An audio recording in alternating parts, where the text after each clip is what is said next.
ఓం శివాయ గురువే నమః. ఆణిముత్యాలలో ఆణిముత్యం మన భారతీయ సాంప్రదాయంలో మాతా పితరులను గౌరవించమని పెద్దవాళ్ళు చెబుతారు. మన సాంప్రదాయంలోనే ఉంది పెద్దవాళ్లను గౌరవించమని, తల్లిదండ్రులను, గురువులను. తల్లిదండ్రులను స్వచ్ఛమైన మనస్సుతో సేవించే వారికి ఎలాంటి ఫలితము కలుగుతుందో తెలుసుకోవాలంటే ఈ చిన్ని కథను కొస్సదాకా వినండి. చివరిదాకా మీకు అర్థమవుతుంది.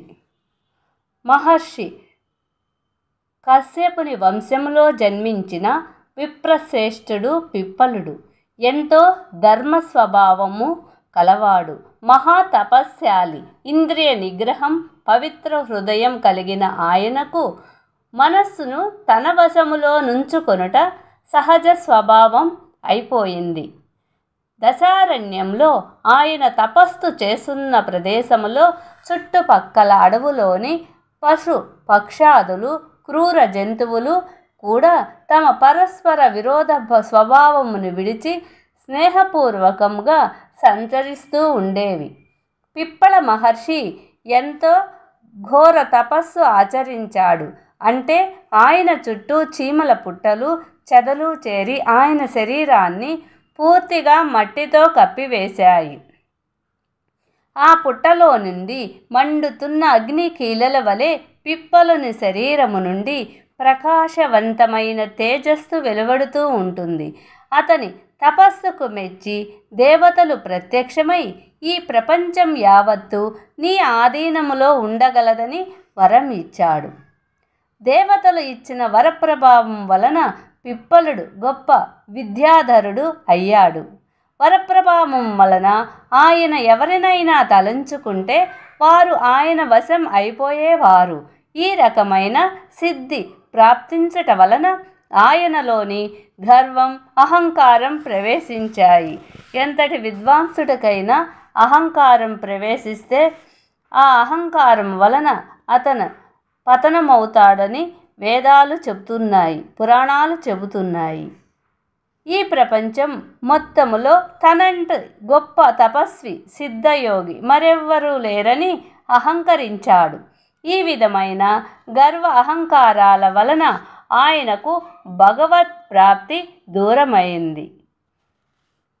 పిప్పల మహర్షిలో తలెత్తిన గర్వాన్ని చూసి ఆయనను కటాక్షించటానికి దయ కలిగిన బ్రహ్మదేవుడు ఒక సారస పక్షి రూపంలో ప్రత్యక్షమై, విప్రోత్తమ, ఈ జగత్తులో నిన్ను మించిన వారెవరూ లేరని ఎందుకు గర్విస్తున్నావు?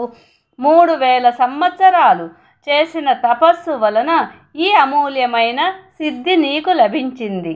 అయినప్పటికీ నీవు మూర్ఖుడివై ఉన్నావు. ఇంకా నీకు నిర్విశేష తత్వబోధ పడలేదు. కొండలుడనే వాని కుమారుడు సుకర్మ సకల విద్యాపూర్ణుడు. ఆ బాలుడు నిర్విశేష సవిశేష పరతత్వాన్ని ఓ పిప్పల మహర్షి పరతత్వజ్ఞాని అతడు. ఓ పిప్పల మహర్షి, శ్రద్ధగా విను. ఈ ప్రపంచంలో సుకర్మకు సమానుడైన జ్ఞాని మరి ఒకరు లేరు. అయితే అతడు దాన ధర్మాలు చేయలేదు, యజ్ఞయాగాలు చేయలేదు, గురు శుశ్రూష చేయలేదు, పవిత్ర తీర్థాలు దర్శించలేదు. అయినా అతని సమస్త శాస్త్ర విజ్ఞానము కలిగినవాడు. అతడు తన తల్లిదండ్రులను స్వచ్ఛమైన మనస్సుతో సేవిస్తాడు.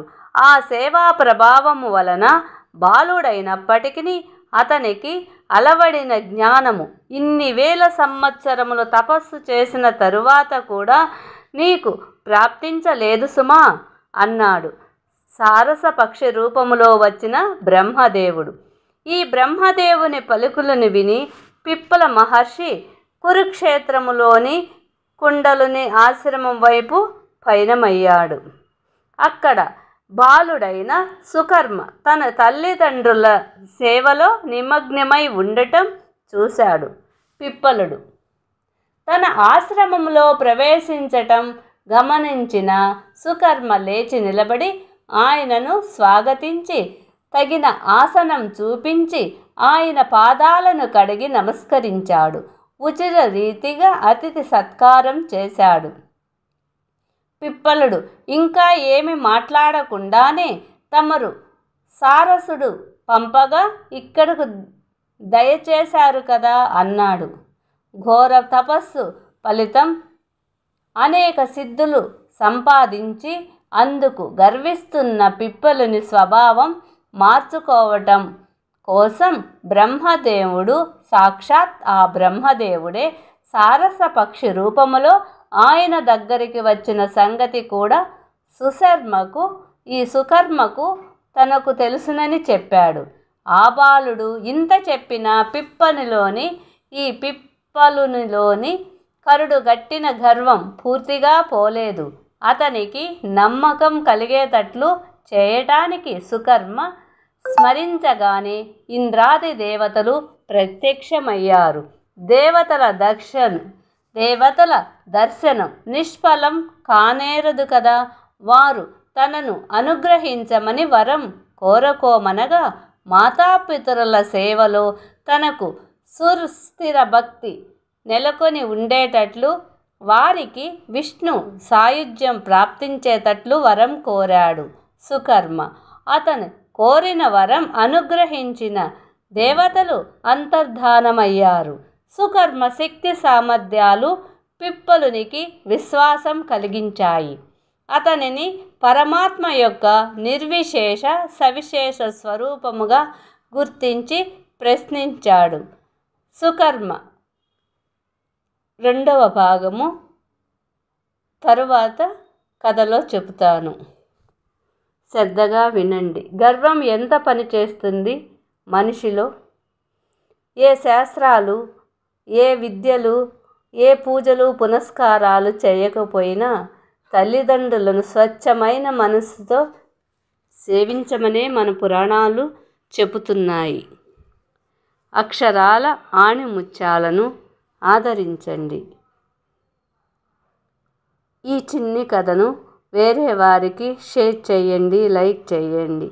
మీకు నచ్చితే ఈ రోజులలో ఇలాంటి కథలు పిల్లలకి చెప్పండి. పిల్లలు స్వచ్ఛంగా తల్లిదండ్రులను ప్రేమించేటట్లు చెయ్యండి. అందుకోసమే ఈ కథను పెడుతున్నాను ఈ వీడియోలో.